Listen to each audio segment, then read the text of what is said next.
अगर तुम इस दुनिया को बहुत करीब से देखोगे तो तुम्हें एक कड़वी सच्चाई दिखाई देगी कि यहाँ कमजोर लोगों को समझा नहीं जाता, उनका इस्तेमाल किया जाता है, उनका मजाक बनाया जाता है। यहाँ हर कोई तुम्हारा दुश्मन नहीं होता, लेकिन हर कोई तुम्हारा दोस्त भी नहीं होता है। कुछ लोग तुम्हारी मदद करेंगे, लेकिन कुछ लोग तुम्हारे गिरने का इंतजार करेंगे, और कुछ लोग ऐसे भी होंगे जो सामने तो तुम्हें भाई बोलेंगे, लेकिन पीठ पीछे तुम्हारी ही बुराई करेंगे। लेकिन जरा सोच के देखो, अगर तुमने अपने अंदर ऐसी मेंटेलिटी और ऐसी पर्सनैलिटी डेवलप कर ली जिससे मैनिपुलेट करना आसान ना हो, जिससे झूठ बोलने से पहले सामने वाला 10 बार सोचे, जिसकी बुराई करने से पहले लोग अपनी जुबान संभाल कर रखें। और सबसे बड़ी बात पता है क्या है? ऐसी पर्सनैलिटी कोई जन्म से लेकर नहीं आता, उसे बनाया जाता है। और इसी पर्सनैलिटी को मैं कहता हूँ द मॉन्स्टर पर्सनैलिटी। तो चलो समझते हैं मॉन्स्टर पर्सनैलिटी बनती कैसी है। मॉन्स्टर पर्सनैलिटी का पहला रूल है अपनी फिजिकल स्ट्रेंथ को डेवलप करना, क्योंकि इस दुनिया में हर इंसान तुम्हारी अच्छाई देखकर तुम्हारे साथ अच्छा बिहेव नहीं करेगा, बल्कि वो ये देखेगा कि तुम्हें कितना पुश किया जा सकता है। जरा सोच के देखो, तुम किसी शॉप पर जाते हो और वहाँ गलती से किसी ने तुम्हें धक्का दे दिया। तुमने कुछ नहीं कहा, लेकिन सामने वाला उल्टा तुमसे ही बदतमीजी करने लगा। अब अगर तुम्हें अंदर से पता है कि अगर बात बढ़ गई तो तुम कुछ नहीं कर पाओगे, तो तुम्हारा बिहेवियर ऑटोमेटिक बदल जाएगा। तुम चुप हो जाओगे, पीछे हट जाओगे और सिचुएशन को अवॉइड करने की कोशिश करोगे। और सामने वाला तुम्हारी इसी हेजिटेशन को तुम्हारी वीकनेस समझ सकता है। देखो, यहाँ पर मैं ये नहीं बोल रहा कि तुम हर किसी से लड़ना शुरू कर दो, बिल्कुल भी नहीं। पॉइंट सिर्फ इतना है कि तुम्हारे अंदर इतनी कैपेबिलिटी तो होनी चाहिए कि अगर कभी सिचुएशन डेंजर हो जाए तो तुम खुद को प्रोटेक्ट कर सको। इसीलिए अगर तुम मॉन्स्टर पर्सनैलिटी बनाना चाहते हो तो शुरुआत अपने शरीर से करो, लेकिन सिर्फ मसल्स के लिए नहीं, कैपेबिलिटी के लिए। लेकिन सवाल है कैसे? तो इसके लिए तुम्हें कोई कॉम्प्लिकेटेड रूटीन फॉलो करने की जरूरत नहीं है, बस 3 चीजें करना शुरू कर दो। सबसे पहले अपने शरीर को फिजिकली स्ट्रॉन्ग बनाओ। अब इसका मतलब सिर्फ ये नहीं कि तुम्हारी बॉडी मस्कुलर दिखे, बिल्कुल भी नहीं, बल्कि तुम्हारी बॉडी इतनी कैपेबल होना चाहिए कि तुम्हें खुद अंदर से ये महसूस हो कि मैं फिजिकली कमजोर नहीं हूँ। और इसके लिए तुम शुरुआत बहुत बेसिक चीजों से कर सकते हो।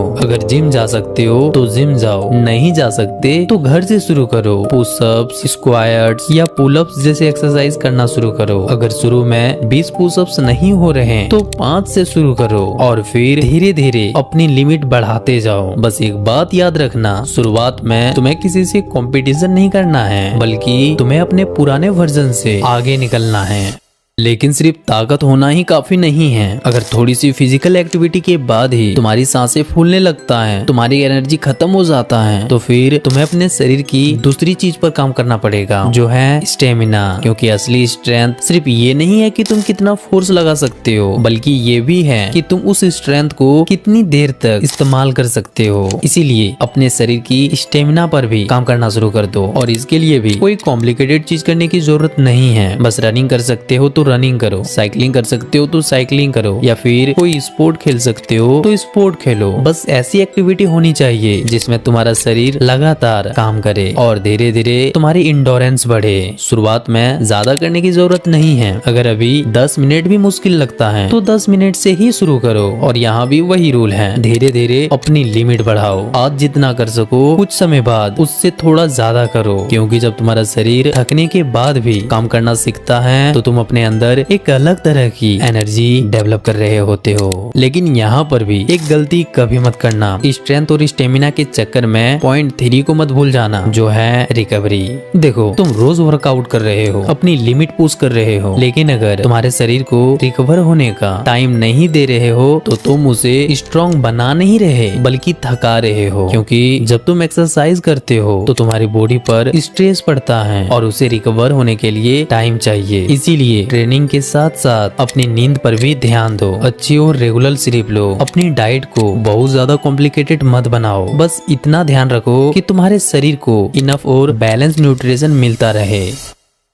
एक मॉन्स्टर फिजिकली स्ट्रांग होने के साथ साथ मेंटली भी स्ट्रांग होता है। वो अपने इमोशन को इतने कंट्रोल में रखता है कि चाहे रिजेक्शन हो, फेलियर हो या इंसल्ट हो, कोई भी चीज उसे अंदर से तोड़ नहीं पाती। अब इसका मतलब ये नहीं होता कि उन्हें दर्द नहीं होगा, गुस्सा नहीं आएगा, सब होगा। बस फर्क सिर्फ इतना होता है कि वो अपने इमोशन को महसूस करता है, लेकिन इमोशन को अपने डिसीजन लेने नहीं देता। मान लो किसी ने तुम्हें रिजेक्ट कर दिया। अगर तुम मेंटली वीक हो तो शायद तुम्हारा दिमाग उसी घटना को बार बार रिप्ले करेगा। उसने मुझे रिजेक्ट क्यों किया, मुझ में कमी क्या थी, अगर मैंने वो बात अलग तरीके से कही होती तो ऐसा ना होता। देखो, यहाँ प्रॉब्लम एक बार हुई थी, लेकिन तुम्हारा दिमाग उसे बार बार दोहरा रहा है। और यही वो जगह है जहाँ तुम्हारा माइंड को ट्रेन करना है। प्रॉब्लम के अंदर फंसना नहीं है, प्रॉब्लम को समझना है। क्योंकि जब कोई बड़ी प्रॉब्लम सामने आती है तो तुम्हारा दिमाग अक्सर पूरी सिचुएशन को एक साथ देखता है, जिस कारण छोटी प्रॉब्लम भी बहुत बड़ी लगने लगती है। फॉर एग्जाम्पल, मान लो अचानक पैसों की प्रॉब्लम आ गई। अब तुम्हारा दिमाग तुरंत सोचने लगेगा, इतने पैसे कहाँ से आएंगे, अगर अरेंज नहीं हुए तो अब क्या होगा। ध्यान से देखो, क्या ये सवाल तुम्हें सोल्यूशन के करीब ले जा रहा है? नहीं, बल्कि ये तुम्हारे डर को और बड़ा बना रहा है। लेकिन मॉन्स्टर मेंटेलिटी यहाँ अलग तरीके से काम करता है। वो रुकता है और प्रॉब्लम को छोटे छोटे हिस्सों में तोड़ देता है। जैसे कितने पैसे चाहिए, कितने समय में चाहिए, अभी मेरे पास क्या है, मैं कितना अरेंज कर सकता हूँ, और अगर पहला रास्ता काम नहीं किया तो दूसरा क्या है। ध्यान दो, प्रॉब्लम अभी भी वही है, सिचुएशन अभी भी वही है, लेकिन अब तुम्हारा दिमाग खतरा नहीं देख रहा, बल्कि उस खतरे को कैसे सॉल्व किया जाए उसकी पॉसिबिलिटीज देख रहा है। और यही मेंटल स्ट्रेंथ है। तुम्हें हर प्रॉब्लम का आंसर तुरंत पता होना जरूरी नहीं है। तुम्हें बस सिचुएशन को समझना है, इंफॉर्मेशन लेना है और फिर आगे बढ़ना है। और यही माइंडसेट धीरे धीरे तुम्हारे अंदर वो मेंटेलिटी डेवलप करता है जिसके बाद रिजेक्शन सिर्फ रिजेक्शन रहता है, फेलियर सिर्फ फेलियर रहता है और प्रॉब्लम सिर्फ एक प्रॉब्लम। लेकिन मॉन्स्टर पर्सनैलिटी अभी भी पूरी नहीं हुई है, क्योंकि दुनिया में सिर्फ स्ट्रांग होना काफी नहीं है, तुम्हें लोगों को समझना भी आना चाहिए।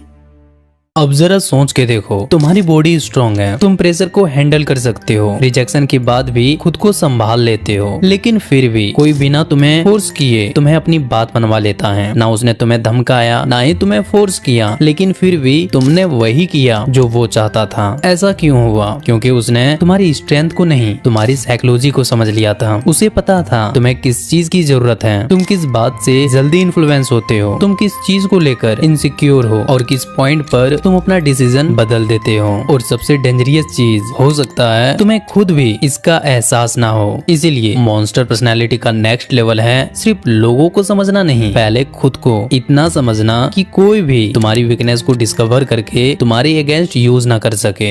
इसीलिए अब से एक सिंपल सा हैबिट डेवलप करो, जब भी तुम किसी सिचुएशन में अपना बिहेवियर चेंज करो तो उस मोमेंट को बिल्कुल भी इग्नोर मत करो, बल्कि उस मोमेंट को ऑब्जर्व करो। देखो, तुमने ऐसा क्यों रिएक्ट किया, कौन सी बात ने तुम्हें इन्फ्लुएंस किया, किस चीज ने तुम्हारे अंदर वो इमोशन ट्रिगर किया। और सबसे इम्पोर्टेंट, अगर वही सिचुएशन दोबारा आ जाए तो क्या तुम फिर से वैसे ही रिएक्ट करोगे? क्योंकि जिस दिन तुम अपने रिएक्शन के पीछे छिपे ट्रिगर को समझने लगोगे, उस दिन तुम्हारा बिहेवियर ऑटोमेटिकली तुम्हारे कंट्रोल में आने लगेगा।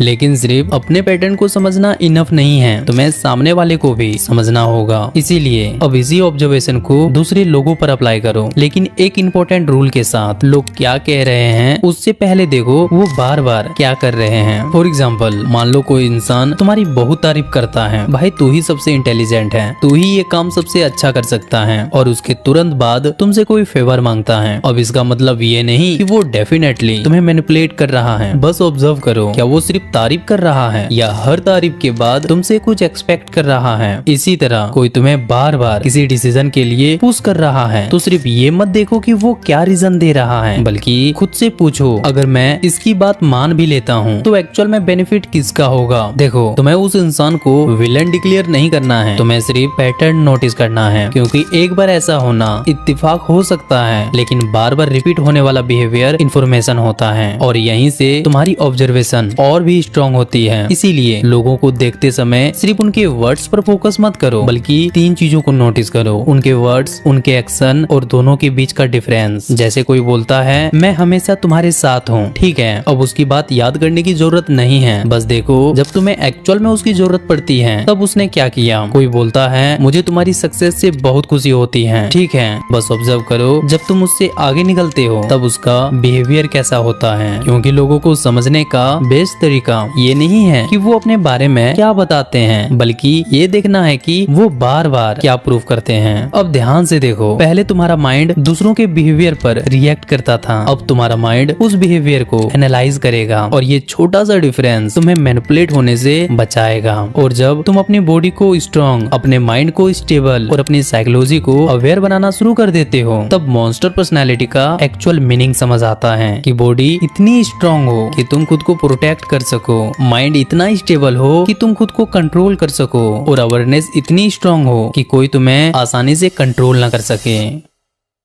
लेकिन मॉन्स्टर पर्सनैलिटी का एक और इम्पोर्टेंट पार्ट अभी भी रह गया है, द डार्क कॉन्फिडेंस। क्योंकि खुद को स्ट्रॉन्ग बनाना अलग बात है, लेकिन उस स्ट्रेंथ को दुनिया के सामने कैरी करना एक अलग लेवल है। और डार्क कॉन्फिडेंस कैसे बिल्ड करना है ये मैंने डिटेल में एक्सप्लेन किया है इस वीडियो में जो स्क्रीन पर आ रहा है, जाकर जरूर देख लेना। मिलते हैं नेक्स्ट वीडियो में, तब तक आप लोग अपना ख्याल रखना।